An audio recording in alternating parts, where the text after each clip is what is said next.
आप सभी को स्वागत है मैथ्स वर्ल्ड 0.2 पे। तो आज हम लोग देखेंगे प्रकाश के परावर्तन के नियम और उससे जुड़ा हुआ कुछ इंपॉर्टेंट थिंग्स। तो चलिए क्लास चालू करते हैं। तो आज हम देखते हैं, फर्स्ट है प्रकाश के परावर्तन। हम देखेंगे प्रकाश के परावर्तन क्या होता है। तो इसका डिफिनेशन है, प्रकाश के किसी वस्तु से टकराकर लौटने को प्रकाश का परावर्तन कहते हैं। यानी कि कोई वस्तु है, देखिए ये एक मान लीजिए कि कोई वस्तु है, ठीक है, एक ईंट ही मान लेते हैं, चाहे कोई भी चीज मान लेते हैं। तो ये जब प्रकाश इस पे जब पड़ती है तो ये इसको क्या करता है, रिफ्लेक्ट करता है, इसको लौटा देता है उसी माध्यम में। तो ये आने वाली किरण हो गया और ये जाने वाली किरण। तो प्रकाश, देखिए डिफरेंस है, प्रकाश के किसी वस्तु से टकराता है, जब प्रकाश किसी वस्तु से टकराकर और जब लौटने लगता है तो लौटने वाली किरण को प्रकाश का परावर्तन कहते हैं। तो बात समझ में आ गई होगी कि परावर्तन क्या होता है, प्रकाश का परावर्तन। तो यहाँ पे पृथ्वी पर कोई भी वस्तु है, ठीक है, उस वस्तु पर जब प्रकाश पड़ता है तो उस प्रकाश का परावर्तन करता है। वो परावर्तन बहुत मात्रा में हो सकता है या आंशिक कम मात्रा में हो सकता है, ठीक है। तो इस तरह से ऐसे कोई भी किरण आएगी और इसे टकराकर ये वापस लौट जाएगी, तो वापस लौटने की क्रिया को ही परावर्तन करते हैं, ठीक है। और जिस माध्यम से आती है उसी माध्यम में लौट जाते हैं, ठीक है। तो ये प्रकाश का परावर्तन है, ठीक है। परावर्तन यानी कि किसी वस्तु से प्रकाश आया और टकराया और टकरा कर जब लौट गया तो लौटने वाली किरण को ये कहेंगे प्रकाश का परावर्तन। तो इसका बहुत ही उपयोग है पृथ्वी पे। जिस रूम में अगर सूर्य का रोशनी डायरेक्ट नहीं जाता है वहाँ पे भी आपको दिन में दिखाई देता है, ठीक है। तो वो प्रकाश के परावर्तन के कारण ही होता है, ठीक है। वहाँ पे हमारे वायुमंडल में छोटे छोटे धूलकण तैरते रहते हैं, उस पर प्रकाश पड़ता है तो वो प्रकाश को प्रकीर्णन एस्केटेट कर देता है, छितरा देता है, ठीक है।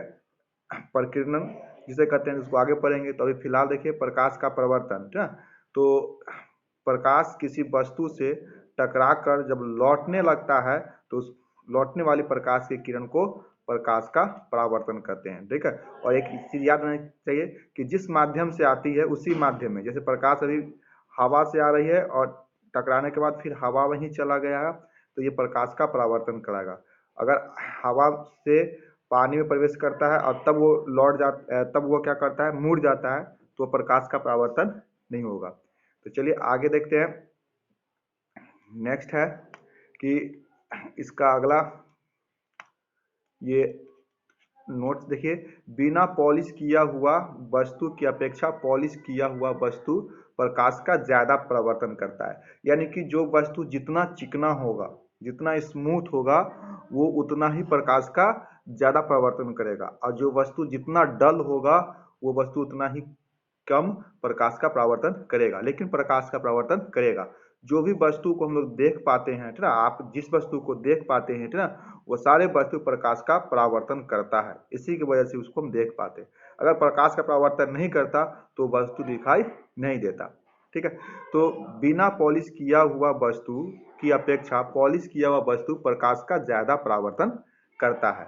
यानी कि जो चीज जितना चिकना होगा वो प्रकाश का उतना ही परावर्तन करेगा।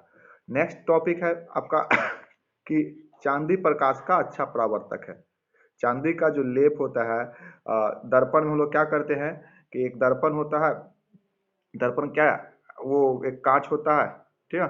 जैसे ये कांच है, इस कांच के पीछे अगर चांदी का लेप चढ़ा देते हैं ऐसे, तो ये समतल दर्पण बन गया ना, क्योंकि ये स्ट्रेट कागज है, सीधा कांच है, सीधा कांच है, प्लेन कागज है, कांच है।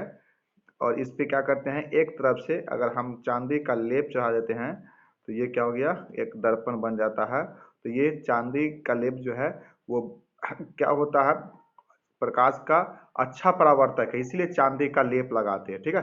अगर आजकल चांदी बहुत महंगा हो चुका है तो लोग क्या करते हैं, यहाँ पे दूसरा चीज का लेप लगाते हैं, एल्युमिनियम का फॉइल, एल्युमिनियम का पतला लेप भी चढ़ाकर, और सस्ता दर्पण बनाया जाता है। सस्ता दर्पण चीप रेट में बिकता है, वो सस्ता दर्पण बनाया जाता है, ठीक है। लेकिन महंगा दर्पण किनिएगा तो उसमें आपको चांदी का लेप मिलेगा, ठीक है।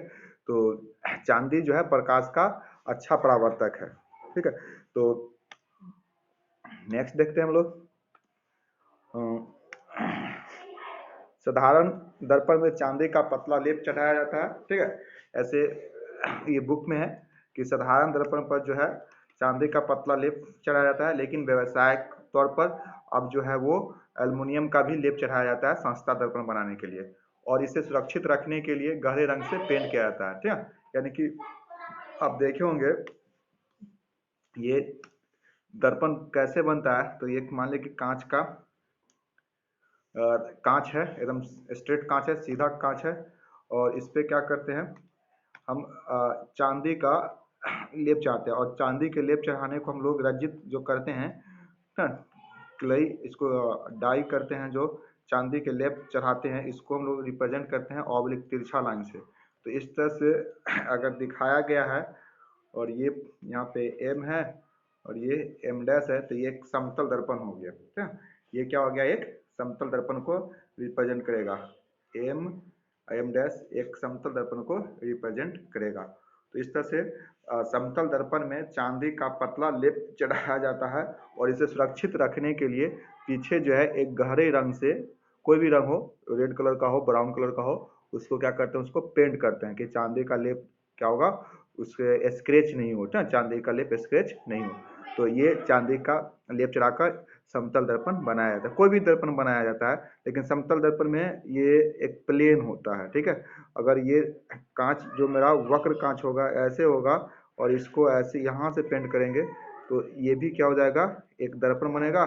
और आपका कांच ऐसे मुड़ा हुआ हो, और इसको अंदर से ऐसे पेंट करते हैं, तो ये ऐसे भी दर्पण, तो ये भी दर्पण है, ये भी दर्पण है, और ये भी दर्पण है, इसको समतल दर्पण बोलेंगे, और ये दोनों को गोलीय दर्पण बोलेंगे। ठीक है, तो जो वक्र हो गया तो वो गोलीय दर्पण, और जो सीधा स्ट्रेट चल रहा है, ठीक है, इसको क्या कहेंगे हम लोग, समतल दर्पण। तो चलिए नेक्स्ट देखते हैं आगे।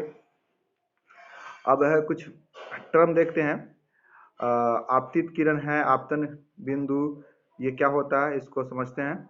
तो चलिए पहले इसको जगह थोड़ा साफ कर लेते हैं, तो समझते हैं थोड़ा सा। समतल दर्पण तो देख ही चुके हैं, तो देखिए समतल दर्पण, तो ये समतल दर्पण, और इसके पीछे हम क्या करते हैं, ये ऑब्लिक का चिन्ह तिरछा तिरछा देते हैं। इसका मतलब ये होता है कि इधर से पेंट किया हुआ है, और जो परावर्तक सतह है इसके आगे जो है परावर्तक सतह है। तो ये समतल दर्पण हो गया। और इसमें देखते हैं हम लोग कि मान लीजिए कि समतल दर्पण पर एक बिंदु है, और यहाँ से प्रकाश आती है ऐसे।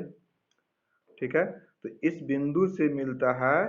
ठीक है, और ये प्रकाश आने वाली प्रकाश है, तो आने वाली प्रकाश को आपतित करें किसी बिंदु, मान लीजिए यहाँ पर कोई बल्ब है या कुछ भी है, किसी प्रकाश स्रोत से। ठीक है, यहाँ पर कोई बल्ब है, तो ये प्रकाश स्रोत हो गया। ठीक है, तो यहाँ से आने वाली किरण, तो यहाँ से आने वाली किरण को हम लोग आपतित किरण कहते हैं। ठीक है, तो इस किरण का क्या नाम होगा, आपतित किरण। आने वाली किरण को क्या कहेंगे, आपतित किरण। या किसी सतह पर पड़ने वाली किरण को आपतित किरण कहते हैं। तो इसका जो नाम हो जाएगा वो क्या हो जाएगा, आपतित किरण। ठीक है, इसका जो नाम होगा,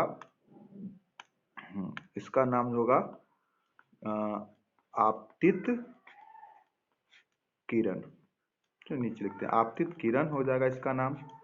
तो ये समझ गए। और यहाँ पर जिस बिंदु पर टकराती है, हाँ, ये समतल दर्पण के जिस बिंदु पे टकराती है, उस बिंदु को, इस बिंदु को हम क्या कहेंगे, आपतन बिंदु कहेंगे। तो ये आपतन बिंदु हुआ। ठीक है, और इसी बिंदु से क्या होगा, प्रकाश का परावर्तन भी होगा। ठीक है, ऐसे यहाँ से प्रकाश का परावर्तन हुआ, यानी कि इस बिंदु से टकराकर प्रकाश लौट गया, जिस माध्यम में आया उसी माध्यम में प्रकाश क्या हो गया, वो लौट गया। तो ये लौटने वाली प्रकाश को क्या कहते हैं, परावर्तित किरण। ठीक है, तो ये जो हो गया आपका, ये परावर्तित किरण हो गया, परावर्तित किरण। तो इतना समझ गए। आने वाली यानी कि किसी सतह पर पड़ने वाली किरण को आपतित किरण, और यहाँ से आपतित किरण और जिस बिंदु पे टकराती है उसको आपतन बिंदु, और यहाँ से लौटने वाली यानी कि आपतन बिंदु से लौटने वाली किरण को क्या कहते हैं, परावर्तित किरण कहते हैं। तो देखिए इसका डिफिनेशन में, आपतित किरण, आपतित किरण किसी सतह पर पड़ने वाली किरण को आपतित किरण, तो जो कोई किरण आती है वहां से पड़ती है तो ये आपतित किरण। और उसके बाद आपतन बिंदु, तो आपतित किरण जिस बिंदु पर सतह से टकराती है, इस बिंदु से टकराती है सतह पर, तो इसको क्या कहते हैं हम लोग, आपतन बिंदु कहते हैं। तो इतना समझ गए। अब नेक्स्ट देखते हैं,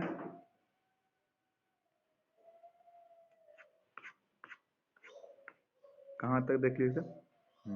अब यहाँ से देखना है परावर्तित किरण, तो किसी सतह से टकराकर लौटने वाली किरण को परावर्तित किरण कहते हैं। मान लीजिए कि ये आपका दर्पण हो गया, यहाँ से प्रकाश की किरण आती है तो ये आपतित किरण इस बिंदु से टकराती है यहाँ पे, तो ये आपतन बिंदु, और यहाँ से ये लौट जाती है, ठीक है। तो ये लौट गई, इसी को लौटने वाली किरण को परावर्तित किरण कहते हैं ना। तो ये हो गया परावर्तित किरण, ठीक है। और यहाँ पे इस आपतन बिंदु पे यहाँ से जो लंब डालेंगे 90 डिग्री, लंब मतलब इस सतह पर 90 डिग्री कोण बनाएंगे, तो इसको अभिलंब बोलते हैं। इसको क्या बोलेंगे, अभिलंब। तो ये अभिलंब हो गया। तो किसी समतल सतह के किसी बिंदु पर खींचे गए लंब को अभिलंब कहते हैं। तो ये किसी बिंदु पर, ये एक सतह हो गया, ये समतल सतह है, ठीक है, यानी कि समतल दर्पण है। इस दर्पण पे, ठीक है, ये आपतन बिंदु पर लंब डालते हैं। लंब मतलब 90 डिग्री, ये अभिलंब, इस रेखा और यहाँ के इसके बीच के ना, समतल दर्पण और ये रेखा के बीच का 90 डिग्री कोण बनता है, तो इस रेखा का नाम हो जाता है अभिलंब हो जाता है। तो किसी समतल सतह के किसी बिंदु पर खींचे गए लंब, लंब मतलब 90 डिग्री, लंब मतलब 90 डिग्री को अभिलंब कहते हैं। तो चलिए आगे देखते हैं थोड़ा सा और। अब आपतन कोण, आपतन कोण, परावर्तन कोण, तो ये दो टॉपिक देखते हैं नीचे, इसका फिगर के माध्यम से समझते हैं। तो ये आपतन कोण क्या होता है, तो चलिए पहले फिगर बनाते हैं। ये एरो देख के पता चला कि आपतित किरण है, यहाँ से जो लौटने वाली किरण है ये परावर्तित किरण, और ये जो हम सीधा मिला रहे हैं, एक मिनट यहाँ से ले जाते हैं, ये जो होगा 90 डिग्री। थोड़ा सा इसको पिक्चर सही नहीं हुआ, मैं एक बार सही कर लेता हूँ, थोड़ा देखने में इक्वल होना चाहिए। चलिए, ये आपतित किरण, ये परावर्तित किरण, और ये अभिलंब हो गया। अभिलंब मतलब कि ये लाइन समझिए, ये मान लीजिए कि O है, ये N है, तो ये ON जो है, और ये दर्पण मानते हैं कि ये M है, और ये M डैश है, और ये समतल दर्पण है इस तरह से, ये आपका समतल दर्पण हो गया, ठीक है। तो ये ON रेखा जैसे ON और इनमें से OM डैश, ये 90 डिग्री का कोण बनाएगा, इधर से भी बनाएगा, दोनों तरफ से 90 डिग्री का कोण। तो ये ON जो होगा ये अभिलंब कहलाएगा, ठीक है। जब 90 डिग्री का कोण बनता है तो वो क्या कहलाएगा, अभिलंब कहलाता है, ठीक है। तो इसको नॉर्मल भी बोलते हैं इंग्लिश में, नॉर्मल, इसलिए नॉर्मल है तो ये एन से भी रिप्रेजेंट करते हैं। तो ये अभिलंब है। तो देख रहे हैं आपतन कोण, तो ये आपतित किरण है, ये इसका नाम क्या है, आपतित किरण, और ये क्या है, अभिलंब। तो आपतित किरण और अभिलंब के जो बीच कोण बनता है, ठीक है, जैसे ये मान लेते हैं कि ये ए हो गया, ये ओ हो गया, और ये बी हो गया। तो आपतित किरण, ये आपतित किरण और अभिलंब के बीच जो कोण बनता है, ठीक है, उसको क्या कहते हैं हम लोग, आपतन कोण कहते हैं। ये जो होगा कोण, ये कोण बना, इस कोण का नाम क्या होगा, आपतन कोण, आपतन कोण। और ये देखिए, ये अभिलंब है, ये अभिलंब, और फिर ये परावर्तित किरण, तो अभिलंब और परावर्तित किरण के बीच के कोण को हम लोग क्या कहेंगे, परावर्तन कोण कहेंगे। तो ये हो गया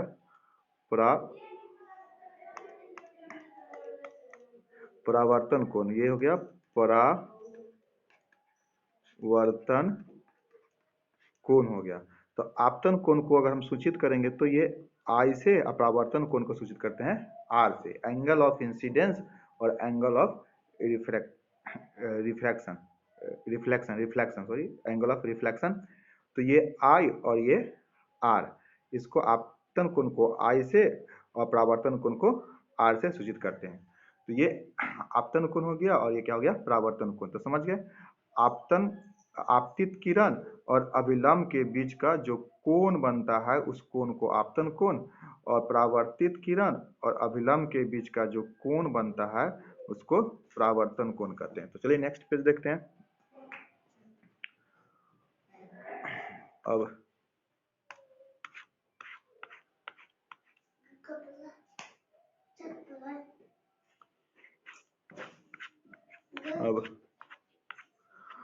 एक मिनट, उसमें और कुछ था। अब है प्रकाश के परावर्तन के नियम। तो प्रकाश के परावर्तन के दो नियम है। प्रकाश के परावर्तन के नियम, ये बहुत ही इंपॉर्टेंट टॉपिक है, प्रकाश के परावर्तन के नियम, और ये एग्जाम में आता भी है। तो प्रकाश के परावर्तन के दो नियम है। देखिए कौन कौन नियम है। ये देख, फर्स्ट नियम है, आपतित किरण, परावर्तित किरण तथा आपतन बिंदु पर खींचा गया अभिलंब तीनों एक ही समतल में होते हैं। फर्स्ट नियम याद रहेगा। आपतित किरण बता दिए हैं, फिर परावर्तित किरण तथा आपतन बिंदु पर खींचा गया अभिलंब तीनों एक ही समतल में होते हैं। अब इसको मैं नीचे चर्चा करता हूँ फिर। और दूसरा रूल है, आपतन कोण परावर्तन कोण बराबर होते हैं। तो आपतन कोण परावर्तन कोण के बराबर होते हैं, मतलब आपतन कोण और परावर्तन कोण क्या होते हैं, बराबर होते हैं। तो चलिए इसको डायग्राम से एक बार समझते हैं। तो